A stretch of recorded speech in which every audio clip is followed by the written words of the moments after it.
Okay, so today what are we doing? We're covering the part of the spinal cord, and this is actually going to be the spinal cord segment. So when we're talking about the spinal cord segment, the first thing that we're going to be focusing on, it's going to be on the tracks, right? So these are the spinal cord segment tracks. Every time that we see the spinal cord segments, we have to come back and talk about the special guy, right? Dave. Dorsal afferent, ventral efferent.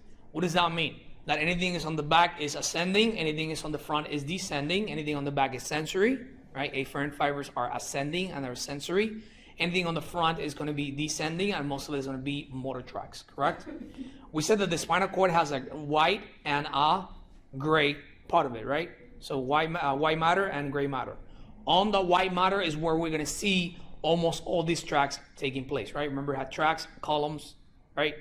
So all the ascending tracks that you see here, they are going to be what? Sensory. So the sensory are going to be divided into first, second, or even a third order neurons. We talked about this before, right? A first order neuron comes from the periphery all the way to the spinal cord, and within the spinal cord to the brain, that's a second order, and within the brain, that's a third order neuron. So what are the ones that we're going to be talking about today?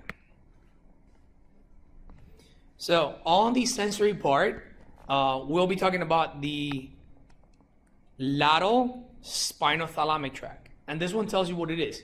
It's located laterally, and it goes from the spine all the way to your what?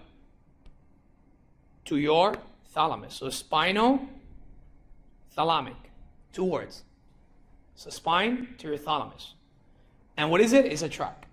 Now, on the other one that we have here, which is the ventral spinothalamic tract, that's going to be on the front.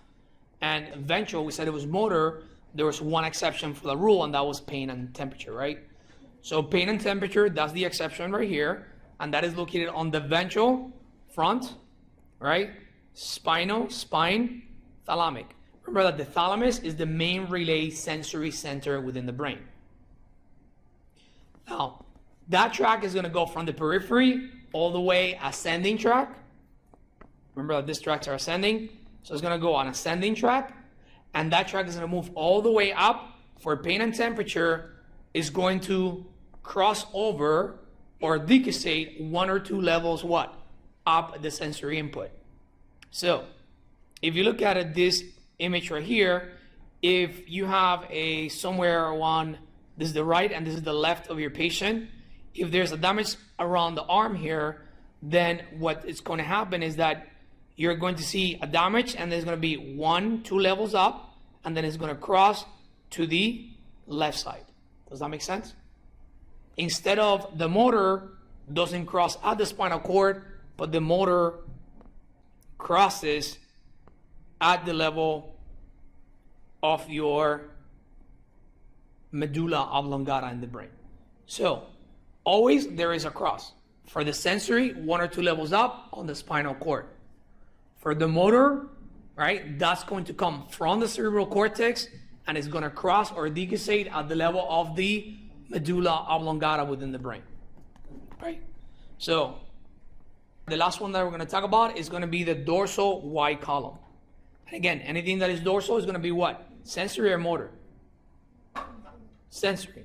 So the dorsal Y column has 2 fascicles in there. One is fasciculus gracilis, and if you look at it, the gracilis, it has the sacral and lumbar portion. Gracilis, the way I remember this one is that you have to be gracious, right? That you have a pair of legs. So gracilis picks up all sensory information coming from the lower extremities.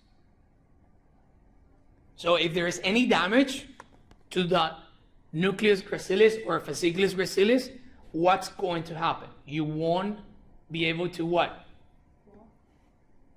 Not walk, because walk is motor. You won't be able to do what? Feel, right? Because sensory, because that's what we're relating to, right? To have any perception of your legs, right? So you lose sensation. Now, in the other hand, the fasciculus cuneatus, which is your thoracic and cervical portions, that cuneatus, okay, it's going to affect the upper extremity. So if by any chance you have a loss of sensation between your upper extremities, either right or left, then there is an affection where? At the fasciculus cuneatus, right? So you won't be able to perceive pain, touch, or temperature, right? Not quite. That was a trick question. Why not quite? Because I said pain, touch, and temperature. What about pain and touch? Pain and touch runs where? Pain and touch runs on the front. So you will be able to feel pain and touch. You won't be able to perceive what? Tickle, itching, pressure, vibration, and proprioception. That's what you'll not be able to perceive. It is sensory, but remember, pain and touch is the exception of the rule, and that travels in the front. Everybody got that? Let me say the rule. Dave, dorsal, afferent, everything else on the back is what?